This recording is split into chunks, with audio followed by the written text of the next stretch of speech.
గజం భూమి కేవలం 5,000తో 605 గజాల భూమిలో 630 స్క్వేర్ ఫీట్ సింప్లెక్స్ హౌస్ కేవలం 36 లక్షలు మాత్రమే. నమస్కారం శ్రీ ఆచార్య అనంతకృష్ణ స్వామి గారు. ఒక్కసారి మనం కంటెంట్లోకి వెళ్ళే ముందు క్లాసెస్ ఎప్పుడెప్పుడు ఎక్కడెక్కడ ఉండే అవకాశం ఉంటుంది కొంచెం ఒకసారి. ఇప్పుడు మనకి దుబాయ్లో 21 జనవరి 2024 క్లాస్ ఉంటుందండి. అలాగే అబుదాబిలో 28 జనవరి 2024లో క్లాస్ ఉంటుందండి. అలాగే మనం ఒక 2 నెంబర్లు ఇస్తున్నాను మీకు. ఒకటి దుబాయ్ నెంబర్లు ఇస్తున్నాను 2. ఒకటి 971581432626 ఒకటి, అలాగే 971582840345 ఈ 2 నెంబర్లు అక్కడే అండి. అలాగే దానికి సంబంధించినటువంటి ఇండియా నెంబర్లు కూడా ఇస్తాను మీకు. 9848022581 అలాగే 9985992626 ఈ నెంబర్లని మనకి దుబాయ్లో కానీ అబుదాబిలో కానీ ఎవరైతే క్లాస్ అటెండ్ చేస్తారో వాళ్ళు ఈ నెంబర్లను ఫాలో అయ్యి వీలైనంత తొందరగా రిజిస్టర్ చేసుకునే ప్రయత్నం చేయండి. Okay, thank you universe. మానసికంగా మనం ఎప్పుడు దృఢంగా సంతృప్తిగా ఉంటాము అని అంటే మనకి ఏ అప్పులు లేకుండా ఉన్నప్పుడు మాత్రం మనం బలంగా ఉండగలుగుతాము అని. దానితో పాటు ఆలోచనలు కూడా ఫ్రీగా ఎలా పడితే అలా తిరుగుతూ ఉంటాయి. ఒక బెస్ట్ ఆలోచన వచ్చినా కూడా దాంట్లో నుంచి మనం మనకు కావాల్సినటువంటి ఫ్యూచర్ని డెవలప్ చేసుకోవడానికి అవకాశం ఉంటుంది. అయినా సరే మనం పొరపాటు చేసి ఇక్కడ ఇరుక్కుపోతాం. అది అవును, కొంతమంది ఏం చేస్తారంటే డబ్బులు ఇచ్చే కదా అని చెప్పేసి అప్పులు కట్టకుండా దాన్ని అట్టే పేరుకుపోయి అట్లే స్టోర్ చేసుకుంటుంటారు తప్ప దాని నుంచి బయటపడడానికి మార్గాలు కూడా ఆలోచన రాదు. ఎందుకంటే ఇది కాకపోతే వచ్చేద్దాం, అది కాకపోతే ఇచ్చేద్దాం, రొటేషన్ చేయొచ్చు. అలా అలా అలా జీవితం మళ్ళీ ఎప్పుడు లైఫ్ లాంగ్ అదే అయితే నువ్వు ఇక్కడ జన్మ తీసుకోవడం కారణం ఏముంది? నువ్వు ఏనాడు కూడా సంతృప్తిగా ఉండవా? ఏనాడు కూడా ఒక మహారాజు లాగా జీవితం జీవించవా? అలాంటప్పుడు నువ్వు ఇక్కడ ఎందుకు జన్మ తీసుకున్నావు? పొందక లేక. నీతో ఇక్కడ ఏం పని లేదు కదా. ఈ వీడియోలో ఏం చెప్తున్నారు? మీరు ఏం ఆలోచిస్తున్నారు?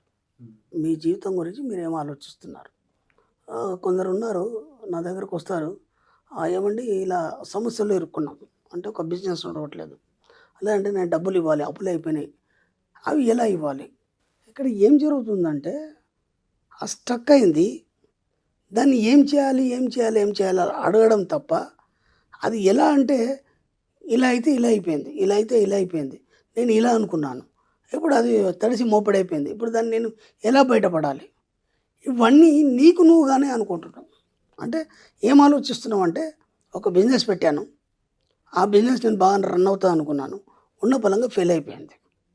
ఆ తర్వాత ఏం చేశాను? ఆ బిజినెస్ ఫెయిల్ అయిపోయిందని కవర్ చేయడానికి ఇంకో బిజినెస్ స్టార్ట్ చేశాను. చాలామంది చేసే పొరపాటు అండి ఇది. ఒక బిజినెస్ చేస్తాము, ఆ బిజినెస్ ఫెయిల్ అయిపోద్ది, దాన్ని మనం బయటికి చెప్పము. ఎందుకంటే చెప్తే అందరు అడుగుతారు కాబట్టి దాన్ని బయటికి చెప్పము మనం. ఇప్పుడు ఏం చేస్తామంటే ఇంకేదో బిజినెస్ చేసి దీన్ని కవర్ చేసి దాన్ని క్లియర్ చేద్దామని మనం అనుకుంటాం. ఇప్పుడు ఏమైపోద్ది? మీకు అది స్టక్ అయిపోయింది. ఇది ఉన్నంత మీరు ఏదైతే ప్రోగ్రెస్ అనుకున్నారో ఆ ప్రోగ్రెస్ దీంట్లో రాకపోవడం వల్ల ఏమవుతుందంటే ఇప్పుడు మళ్ళీ ఇది అప్పుల పాలవుతుంది. అది అప్పులు ఆల్రెడీ ఉన్నాయి కాబట్టి మీరు అలాగే ఇంకా కుంగిపోవడం జరుగుతుంది. ఎప్పుడు కూడా ఒక బిజినెస్ పోయినంత మాత్రాన ఇంకో బిజినెస్తో కవర్ చేయాలనే ఆలోచనలు ముందు మానండి. ఓకేనా? ఓ బిజినెస్ పోయినంత మాత్రాన కొన్ని రోజులు ప్రశాంతంగా ఉండండి.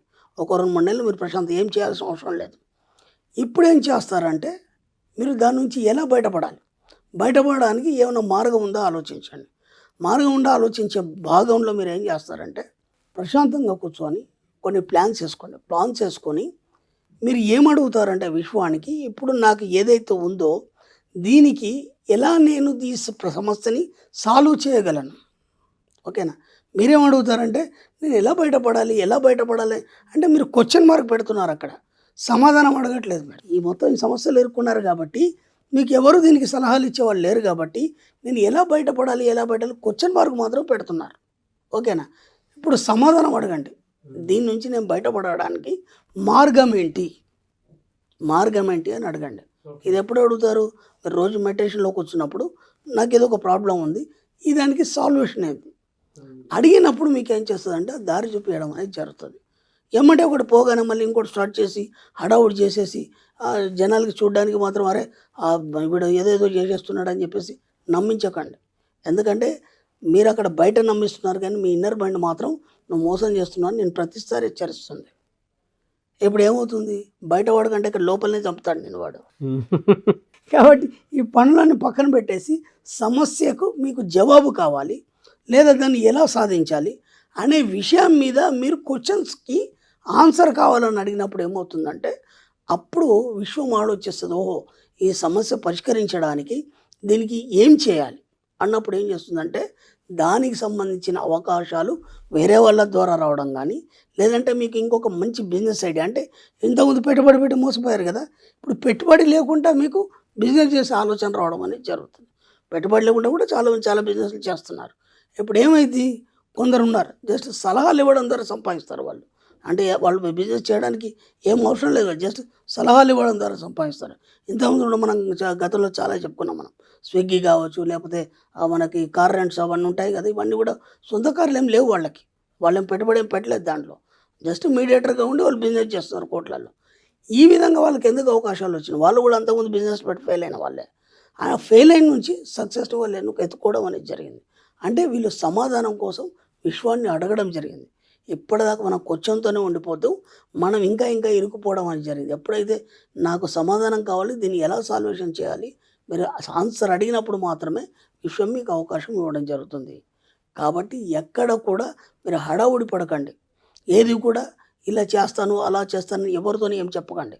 నేను ఇంతకుముందు కూడా గతంలో చెప్పాను, మనం చేసే పని ఏదైనా సరే ఎవరితోని మాట్లాడద్దు, ఎవరితోని డిస్కషన్ చేయొద్దు. ఎందుకంటే అలా డిస్కషన్ చేసినప్పుడు ఏమైపోతుందంటే అది ఫెయిల్ అయిపోవడం జరుగుతుంది. అటు ఎంత వీలైతే అంత మీరు నిశ్శబ్దంగా ఉండి దాని వైపు మాత్రమే ఆలోచించండి. ఆటోమేటిక్గా మీకు ఒక గొప్ప దారి దొరుకుతుంది. ఆ దారిలో మీకు మీరు ఒంటరిగానే ప్రయాణించాలి. నేను ఇంతకుముందు కూడా చెప్పాను, మన బిజినెస్లలో ఎక్కడ పార్ట్నర్షిప్లు కానీ ఇలాంటి ఏది పెట్టుకోవద్దు. మీరు ఒంటరిగానే ఏది చేయాలన్నా సరే ఒంటరిగానే మొదలు పెట్టండి. సక్సెసా ఫెయిల్యూరా ఏదైనా మీదే. ఫెయిల్యూర్ అయినారా ఒక అనుభవం వస్తుంది, సక్సెస్ అయినారా విజయం వస్తుంది, రెండు మీకే కదా.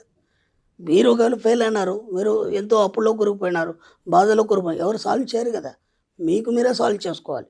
కాబట్టి ఇప్పుడు దాదాపు మనం ఒక 500-600 వీడియోలు చేసుకున్నాము ఇప్పటిదాకా. అంటే మనకు వచ్చిన ప్రాబ్లమ్స్ని ఎలా సాల్వ్ చేసుకోవాలి, ఇన్ని బోలెడు విషయాలు మనం చెప్పుకోవడం జరిగింది. ఇక నుంచి ఎవరిని ఏమడగద్దు, ఏమి చేయొద్దు. ఎక్కడైనా సరే మీరు క్వశ్చన్తో ఆగిపోతున్నారు, ఆ క్వశ్చన్స్ అని పక్కన పెట్టేసి మీకు కావాల్సిన జవాబుని విశ్వం ద్వారా తీసుకొని మీరు సక్సెస్ కాండి.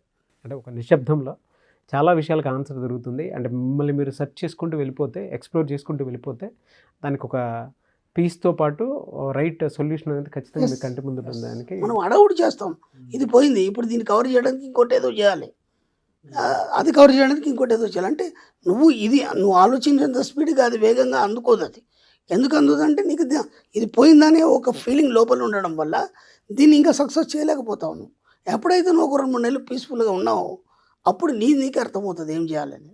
అప్పుడు నువ్వు ఏదైనా సాధించగలవు. ఎమ్మటెమ్మటే ఒకదాని మీద ఒకటి చేసేసి ఇబ్బందుల పాలు కావద్దు. అది నేను చెప్పేదాన్ని. ఎగ్జాంపుల్స్ మీకు ఎక్కడి నుంచి వస్తాయో కానీ టక్ టక్ టక్ టక్ అని చేస్తాను పక్క నుంచి. ఇవన్నీ జరిగినాయి కదండి. ఎంతోమంది ఇప్పుడు నా దగ్గరకు వస్తుంటారు క్లయింట్స్, అక్కడ ఏం ఉండదు. ఇప్పుడు ఇంతకుముందు వేరు, మన సబ్జెక్ట్ రాకముందు ఏంటంటే ఎవరు జ్యోతిష్యుడి దగ్గర పోవడం కానీ, మరి పదే పాపం వాళ్ళని కూడా మనం ఏమనొద్దు. ఎందుకంటే పోయినప్పుడు వాళ్ళు ఏం చెప్తారు, నీకు శని ఉందో లేకపోతే ఇంకేదో ఉందో ఇవన్నీ చెప్తారు. మనం ఏళ్ళనాటి శని గురించి కూడా మన వీడియోలో ఎక్సలెంట్ ఎక్స్ప్లెనేషన్ ఇచ్చాం. అవును. అలాగే మనం కాల సర్పదోషం మనం దాని గురించి కూడా ఎక్సలెంట్ ఎక్స్ప్లెనేషన్ ఇచ్చాం. అంటే వాస్తవాలు చెప్పాం జనాలకి. ఈ సబ్జెక్టు వేరు కదా, కంప్లీట్ డిఫరెంట్ కదా. ఇవన్నీ సామాజికంగా సమాజంలో జరిగే సమస్యల మీదే మనం చర్చిస్తున్నాం. వాటిని మనం ఏ విధంగా అధిగమించాలనేది మనం చెప్తున్నాం. అంతకంటే ఏం లేదు కదా, చాలా ఈజీ.